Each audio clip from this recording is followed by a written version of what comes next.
HBO Documentary Films has taken TV rights to Erik Nelson's The Cold Blue, which tells the story of the 8th Air Force who flew multiple deadly missions during World War II.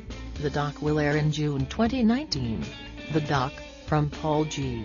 Allen's Vulcan Productions and Creative Differences, features newly restored 4K footage and outtakes, shot by Oscar-winning director William Wyler. The Best Years of Our Lives, Ben-Hur, during the summer of 1943 for his 1944 documentary The Memphis Belle, a story of a flying fortress. Wyler went to Europe to document the air war in progress and flew actual combat missions on B-17s, during which one of his DPs was killed.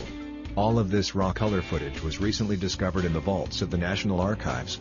We're thrilled HBO Documentary Films is giving this breathtaking footage and powerful new documentary a platform, says Rocky Collins of Vulcan Productions. After 75 years, the footage has been restored to a condition better than new, so we can bring this real-life story of aerial combat to a 21st century audience. The Cold Blue premiered at AFI Docs, and will screen at the New York Film Festival Saturday, September 29 and Sunday, September 30. The Cold Blue is produced by Peter Henkoff, executive produced by Alan Nelson, Carol Tomko, Rocky Collins, Catherine Wyler, Clark Bunting, and Dave Harding. What do you think about it? Share your opinion in the comments below the video. And also subscribe to the channel not to miss new, interesting videos.